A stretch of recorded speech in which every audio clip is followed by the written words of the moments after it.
नमस्कार दोस्तों, मैं नवीन लांबा। आज फिर से आपका स्वागत है आपके अपने YouTube चैनल में। अब हम हरियाणा जीके में हरियाणा का भौतिक प्रदेश के बारे में जानकारी प्राप्त करेंगे, जो कि एग्जाम के पॉइंट ऑफ व्यू से काफ़ी महत्वपूर्ण है।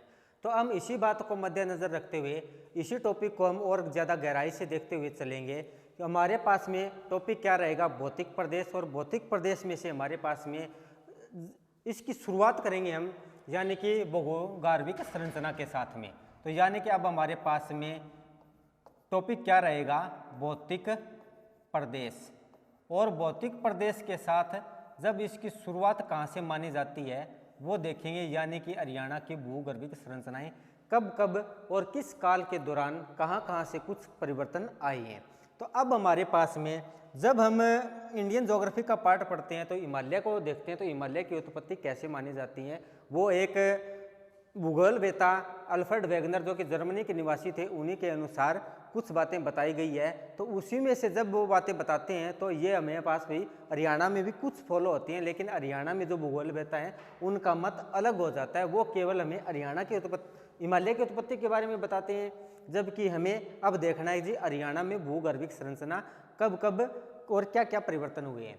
बात आती है जब हमारे पास में कोई प्राचीन काल में एक जब पूरी पृथ्वी थी तो उसको अकेले को क्या कहा जाता था, और इसके जो चारों ओर पानी था उसको क्या कहा जाता था। तो जो हमारे पास में एक जो पृथ्वी का गोला हुआ करता था उसको बोला जाता था पेंजिया। और पेंजिया के बाद जो हमारे पास में पानी हुआ करता था उसको बोला जाता था पेंथालासा। ये दोनों प्रश्न है ज्योग्राफी में, पहले प्रश्न पूछे जाते हैं। जो प्राचीन काल में जो पृथ्वी का एक गोला हुआ करता था उसको क्या कहा जाता था, पेंजिया। और जो पानी हुआ करता था उसको क्या कहा जाता था, पेंथालासा। लेकिन कुछ समय के बाद अल्फ्रेड वेगनर साहब क्या कहते हैं कि ये चंद्रमा के आकर्षण के कारण ये दो भागों में टूट गया। और दो भागों में टूट गया तो कौन से दो भाग हुए थे, तो हमारे पास में दो भागों में जब ये टूटा तो जो उत्तर का भाग था हमारे पास में, ये हमारे पास में अंगारा लैंड, और जो नीचे वाला भाग था ये गोंडवाना लैंड के नाम से जाना गया। तो हमारे पास में क्या आता है, ये हमारे पास में आता है अंगारा लैंड, और ये हमारे पास में आता है गोंडवाना लैंड।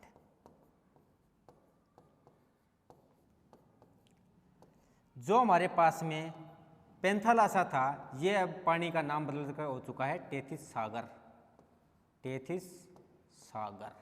ये भी प्रश्न एग्जाम में पूछा गया है, अपने हरियाणा के एग्जाम में ही प्रश्न पूछा गया है।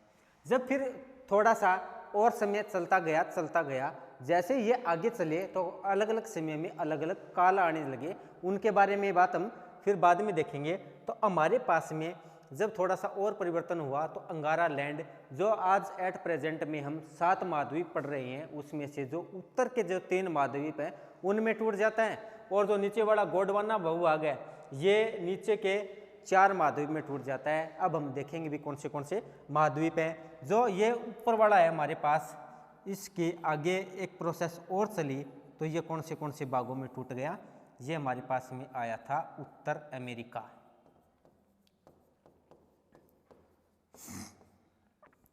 फिर आता है यूरोप के बाद में आएगा एशिया। लेकिन प्रश्न ये पूछा जाता है कि हरियाणा के साथ में, या हम कह सकते हैं कि भारत कभी गोंडवाना का हिस्सा हुआ करता था, भाई ये कैसे पॉसिबल है। बात अल्फ्रेड वेगनर ही बताते हैं, उनको देखेंगे क्या क्या चीज़ें आई है हमारे पास में। तो जो हमारे पास में ये कौन सा आ रहा है, अंगारा लैंड। ये कितने भागों में टूट चुका है, 3 भागों में अंगारा लैंड। जो नीचे है अपने पास गोंडवाना, ये कितने भागों में टूट चुका है, अब ये नीचे के 4 महाद्वीप हैं उनमें टूट चुका है। दक्षिण अमेरिका के साथ साथ दक्षिण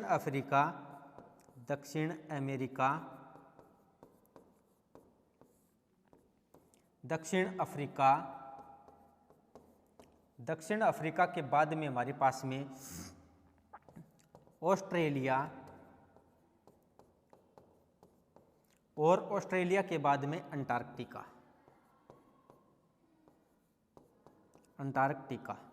ये हमारे पास में 4 महाद्वीपों में टूट चुका है। एट प्रेजेंट में हम 7 महाद्वीपों की ही बात करते हैं।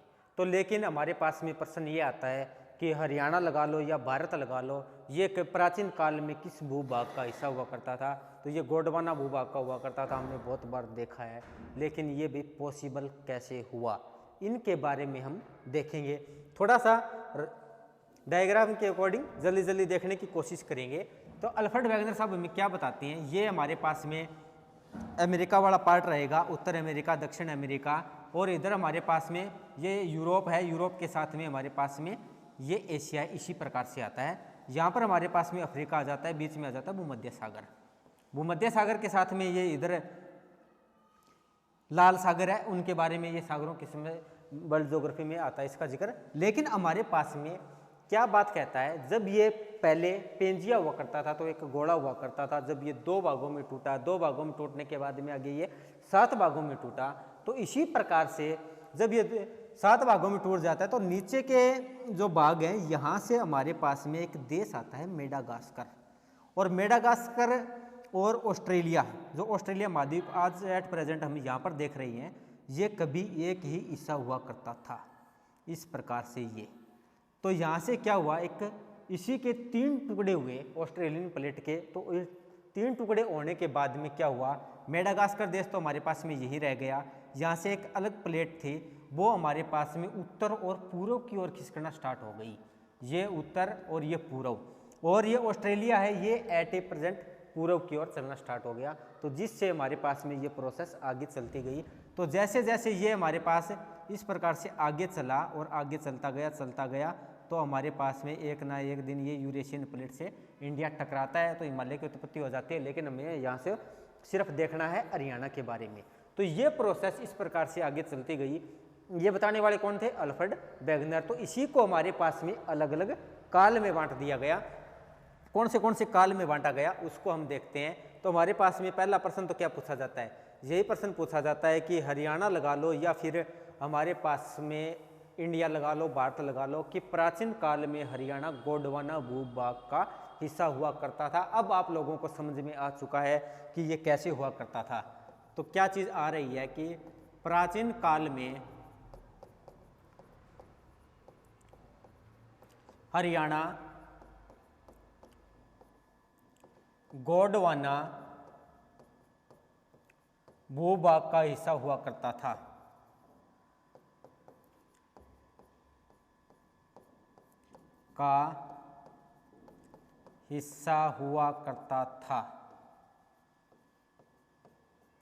यह प्रश्न बहुत बार पूछा गया है, करता था। अब इसी में से हम वैसे अगर इंडियन ज्योग्राफी में देखें तो हमारे पास में भी बहुत कुछ पढ़ने को है, लेकिन हम सिर्फ और सिर्फ हरियाणा का भौतिक प्रदेश या हरियाणा की भूगर्भिक संरचना के बारे में ही देख रहे हैं। तो हमारे पास में इसी में से कुछ काल आते हैं जो कि हरियाणा की उत्पत्ति के बारे में हमें बताते हैं। सबसे पहले आता है हमारे पास में आजोइक काल। आजोइक काल, ये काल हमें क्या दर्शाता है, ये हमें भी बस वही गोंडवाना वाला ही हिस्सा दर्शाता है कि इस समय जो अपना हरियाणा था कहीं ना कहीं गोंडवाना भूभाग का हिस्सा हुआ करता था, या हम कह सकते हैं अफ्रीका और ऑस्ट्रेलिया के साथ में ही लगा हुआ करता था। यानी कि इसमें हमारे पास में जो नीचे वाले ये चारों महाद्वीप आ रहे हैं, इसमें से इसका ही जिक्र मिलता है। कौन सा उत्तर दक्षिण अमेरिका के बाद में हमारे पास में आता है दक्षिण अफ्रीका, ऑस्ट्रेलिया, और ऑस्ट्रेलिया के बाद में आएगा हमारे पास में अंटार्कटिका। तो अब हमारे पास में यहाँ पर भारत कहाँ पर हुआ करता था। हमारा भारत इस समय भी अफ्रीका में कह सकते हो या फिर ऑस्ट्रेलिया में कह सकते हो, इसी के साथ में ये अलग हुआ है। तो यानी कि भारत इसी सिचुएशन में हुआ करता था, या हम कह सकते हैं भी आजोइक काल में हमारा पास हरियाणा था वही। जब उसके बाद में जब सेकंड काल आया, उसमें क्या हुआ, उसे हम सिर्फ और सिर्फ निर्जीव काल ही बोलते हैं। सेकंड वाला हमारे काल आता है पेलेजोइक काल। पेलेजोइक काल, इसमें कोई परिवर्तन नहीं होता है भाई। पेलेजोइक काल ये एक निर्जीव युग है, इसमें हमें कोई भी प्रतिक्रिया निर्जीव युग नहीं देखने को मिलता है। फिर हमारे पास में जब हमारे पास थर्ड युग आएगा मेसोजोइक काल, थर्ड नंबर पे आता है मेसोजोइक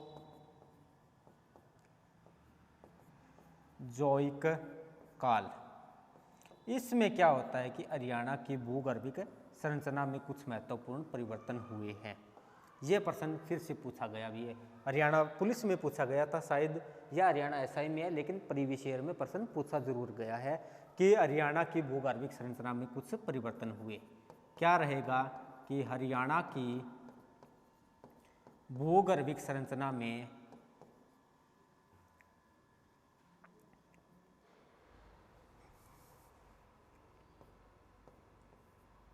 भूगर्भिक संरचना में महत्वपूर्ण परिवर्तन हुए। संरचना में परिवर्तन हुए। फिर इसी काल में हमारे पास में एक काल और आ जाता है सेनेजोइक काल, जिसे हम केनेजोइक काल भी कहते हैं। दोनों आ जा सकते हैं भी, सेनेजोइक या केनेजोइक। सेनेजोइक काल या फिर हमारे पास में केनेजोइक काल, कौन सा भी काल हो सकता है भाई, इसके बारे में हमें पता होना चाहिए। सेनेजोइक, इसी के अन्य नाम है सेनेजोइक काल या केनेजोइक काल। इसमें क्या हो जाता है भी, हरियाणा में जो हमारे पास पर्वत है, नदियां हैं, उनका निर्माण होता है। और ये प्रश्न भी हरियाणा के ही कोई ना कोई प्रीवियस ईयर एग्जाम में पूछा गया था, यानी कि हरियाणा में पर्वत, पहाड़ और नदियों का निर्माण। हरियाणा में पर्वत, नदियों,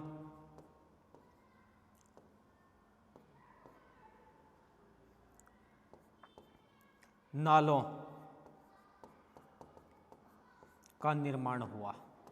ये इस प्रकार से हमारे पास में प्रोसेस चलती गई और इस प्रकार से निर्माण हुआ। चार काल है, चारों काल के बारे में ऑप्शन में यही आए थे भी कि अजोइक काल, इस काल में भी हरियाणा कहीं ना कहीं गोंडवाना भूभाग का हिस्सा हुआ करता था।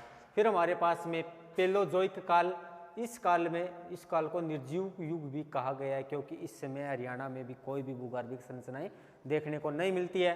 फिर हमारे पास में मेसोजोइक काल, ये हरियाणा की भूगर्भिक संरचना में परिवर्तन होना स्टार्ट हो जाते हैं, धीरे धीरे किसी चीज़ का निर्माण बनना स्टार्ट हो जाता है। फिर आगे चलते हैं तो हमारे पास में एक सेनोजोइक काल या फिर केनोजोइक काल, दोनों के एक ही नाम है, इसमें कन्फ्यूज होने की जरूरत नहीं है, एग्जामिनर कौन सा भी दे सकता है। तो इसमें हरियाणा में भी कुछ क्या हुआ थे, महत्वपूर्ण परिवर्तन होते हैं, पर्वत, नदियां, नालों का निर्माण होता है। ये प्रश्न भी एग्जाम में बहुत बार पूछी गई है। तो इसी के अनुसार जब हमारे पास में, जब यहाँ से हम देख रहे हैं कि इंडिया कहीं ना कहीं हमारे पास में अफ्रीका से अलग होकर चला था, तो आगे अलग होकर चलता गया, तो केएल भार्गव, कर्नल भार्गव के अनुसार हमारे पास में वो क्या बताते हैं कि हरियाणा का दक्षिणी हिस्सा कभी समुद्र को छूता था। तो इस प्रकार से भी उनके बात में कहीं ना कहीं में सत्यता दिखाई देती है और उन्होंने इसके लिए 2-4 एग्जाम्पल भी दिए हैं। संबर झील का दिया है, नजफगढ़ झील का दिया है, क्योंकि समुद्र का पानी भी खारा होता है और इन दोनों झीलों का भी पानी खारा होता है। तो क्या कहते हैं डॉक्टर कर्नल भार्गव के अनुसार, हरियाणा का दक्षिणी हिस्सा कभी समुद्र को छूता था। डॉक्टर कर्नल भार्गव के अनुसार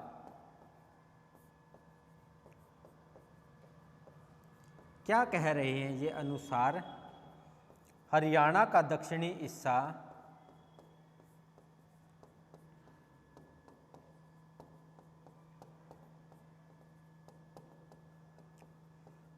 समुद्र को छूता था।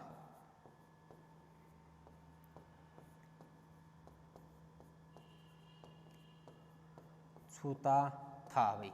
ये बात हमें अब तो भाई कहीं ना कहीं सत्यता लग रही है, क्योंकि जब हमारे पास में इंडिया ही अफ्रीका महाद्वीप से आगे चल कर आया तो भाई हरियाणा तो उसी पर बना हुआ था। लेकिन जब फर्स्ट टाइम में मैंने भी तो ये चीज़ देखी थी तो भाई यकीन नहीं हो रहा था, तो यकीन नहीं हो रहा था तो भाई लेकिन करना पड़ेगा।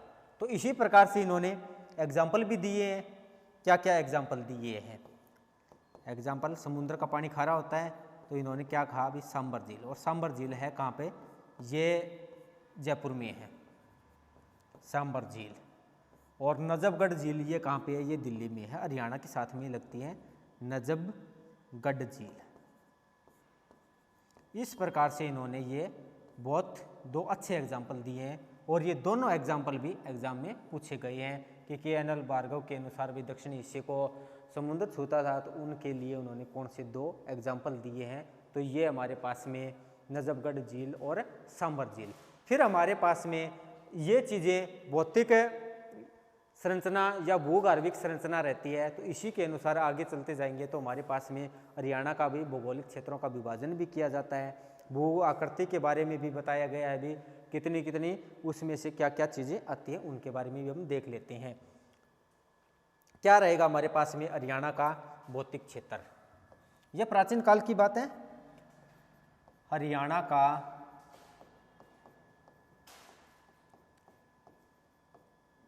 भौगोलिक क्षेत्र,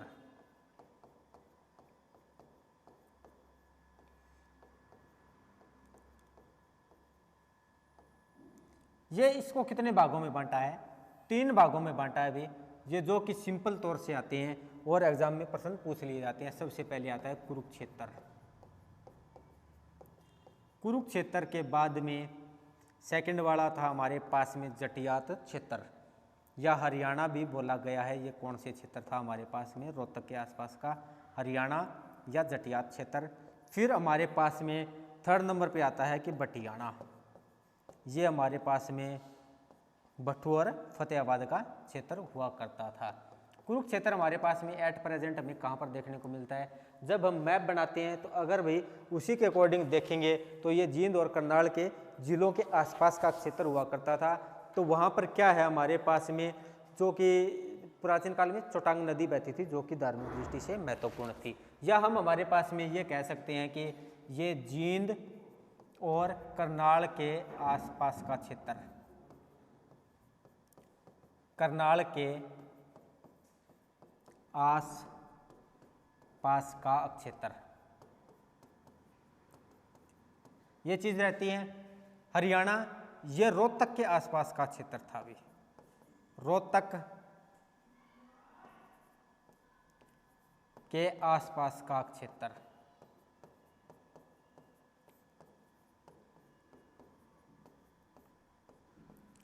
यहां जाटों की अधिकता होने के कारण इसे जटिया क्षेत्र भी कहा गया है।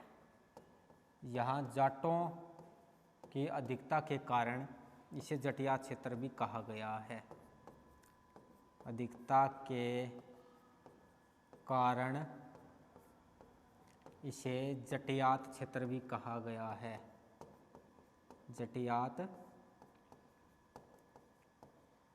क्षेत्र भी कहा गया है।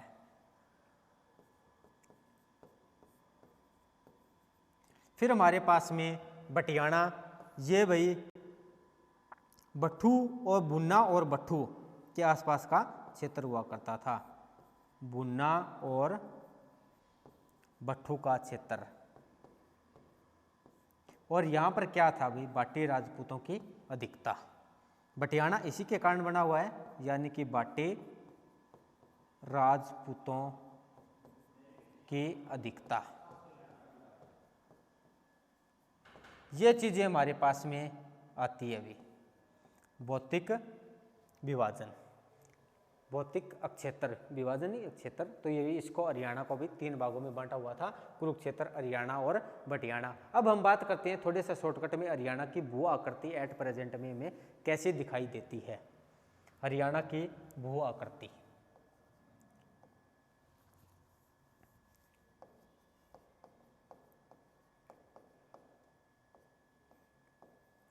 हरियाणा की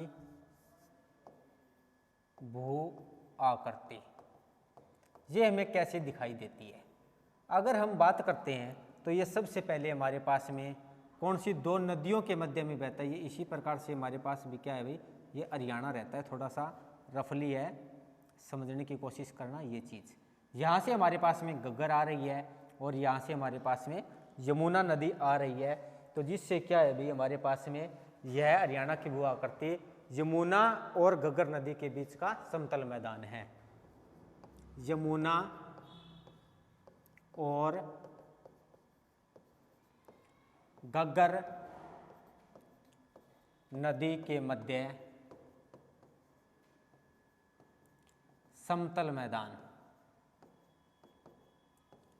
समतल मैदान कितने क्षेत्रफल में फैला हुआ है ये हमारे पास में, इसके बारे में भी एक बार एग्जाम में प्रश्न पूछा गया था। तो ये हमारे पास में 93.76% पे फैला हुआ है। बाकी जो बचा हुआ क्षेत्रफल है उसमें हमारे पास में अरावली आ जाती है, शिवालिक आ जाती है और तरंगित लहरदार मैदान भी आ जाते हैं उसमें से। तो हमारे पास में 93.76% पे ये फैला हुआ है और इसमें से भी कुछ ना कुछ अलग चीज़ें बंटी हुई है, जिसमें से हमारे पास में आ जाता है 68.21%। ये क्या आता है, समतल भाग आता है। और उसके बाद जो बचा हुआ भाग आएगा वो कौन सा आता है, जो रिमेनिंग आएगा 25.55%, ये तरंगित लहरदार मैदान आता है। तरंगित लहरदार मैदान, तरंगित लहरदार मैदान। जो हमारे पास में अब जो बचा हुआ पार्ट है, जो कितना बचता है 6.24%, वो कहाँ कहाँ पर आता है उसको भी देख लेते हैं।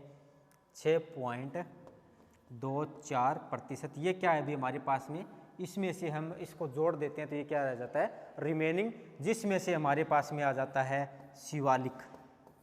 शिवालिक कितने पे आता है ये भी एग्जाम में प्रश्न पूछा जाता है। तो शिवालिक आता है हमारे पास में 1.67%।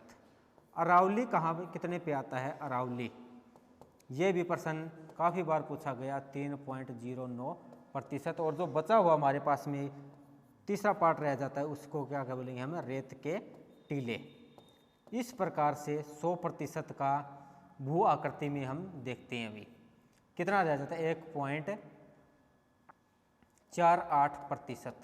इस प्रकार से 100% यानी कि हरियाणा की भू आकृति का जो हमने भाई बिल्कुल बेसिक से इनका विवरण किया है। अब हमारे पास में जो मैदान आते हैं उनका विभाजन भी अलग अलग प्रकार से किया जाता है। एक व्यक्ति आते हैं डॉक्टर जसवीर, उन्होंने एक पुस्तक निकाली थी एन एग्रीकल्चरल ऑफ हरियाणा, तो उसके अकॉर्डिंग हरियाणा को भी 8 भागों में बांटा गया है। ऐसे ये चीज़ें हम अगले वीडियो में करेंगे। तो हमारे पास में आज इसी टॉपिक के लिए इतना ही समय है। तो अब हमारे पास में नेक्स्ट वीडियो के लिए आप वेट कीजिए और जो चीज़ें आएंगी उनके बारे में देखते रहिए। यहाँ पर रेत के टीले हैं। तो अब हमारे पास में आगे आएंगे तो एक व्यक्ति आते हैं डॉक्टर जसवीर, जिन्होंने एक बुक निकाली थी, यानी कि हरियाणा का विभाजन करते हैं। तो हरियाणा का विभाजन doctor Jasvir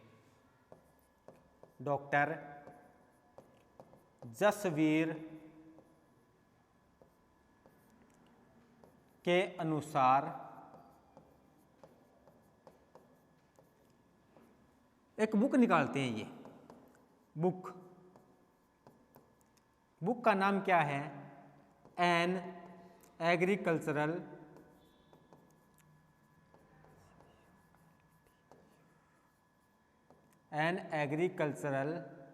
geography of Haryana.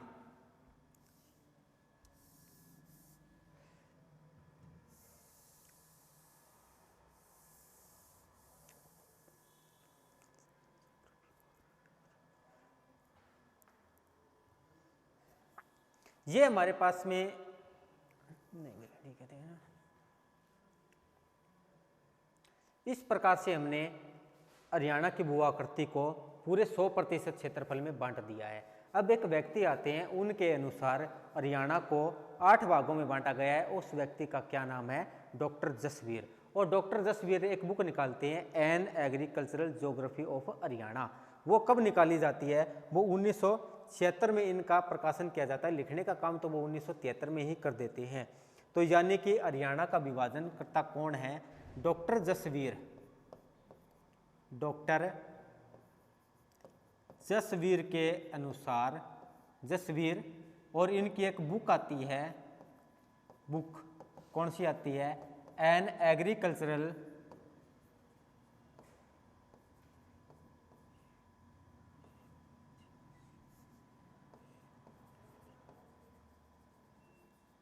Of an agricultural geography of Haryana.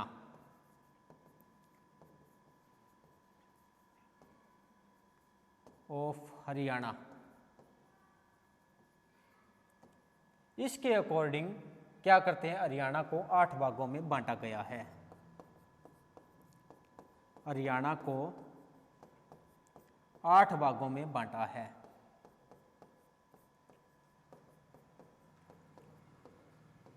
कौन से 8 भाग आते हैं उनको भी हम देखेंगे। भी बहुत आसान से है। जैसे जैसे हम हरियाणा का ऊपर से चलेंगे, शिवालिक के साथ साथ जैसे और आगे चलेंगे तो उसको हम आसानी से समझ सकते हैं। सबसे पहले हमारे पास में इन्होंने 8 भागों में फर्स्ट नंबर पे दिया है शिवालिक क्षेत्र। इनकी डिटेल नेक्स्ट वीडियो में देखेंगे। भी हमारे पास आज तो भाई समय इतना ही है, शिवालिक। फिर सेकंड पे हमारे पास, जैसे ही हमारे पास क्या रहता है, इस प्रकार से ये हरियाणा रहता है भाई, ये रहेगा हमारे पास में हरियाणा। तो यहाँ से क्या कर दिया इन्होंने? शिवालिक क्षेत्र को पहले नंबर पे लगा दिया।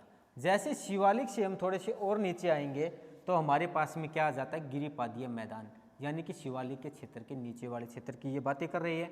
तो फिर जैसे ही नदियाँ और आगे आएंगे तो हमारे पास में कौन सा मैदान आ जाएगा? जलोढ़ का मैदान। फिर हमारे पास में क्या आ जाता है? बाढ़ का मैदान।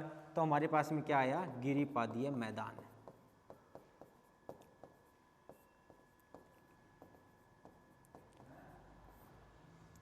फिर सेकंड नंबर पे आ जाता है जलोढ़ का मैदान, जिसे हम खादर और बांगर भी कहते हैं, का मैदान।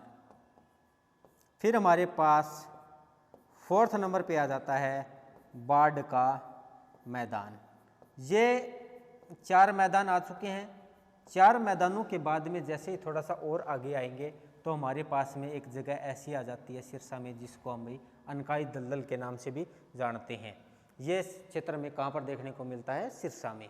तो 5वें नंबर पे आएगा हमारे पास में अनकाई दलदल।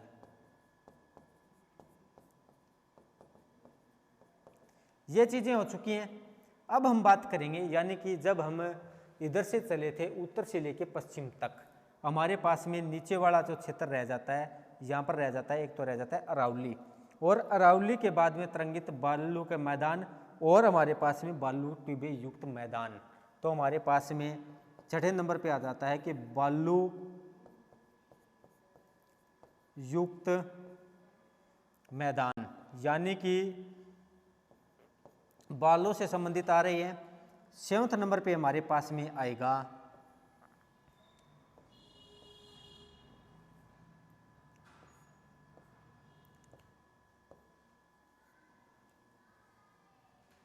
तरंगित बालू का मैदान। तरंगित बालू के मैदान। और 8वें नंबर पे आ जाता है हमारे पास में अरावली।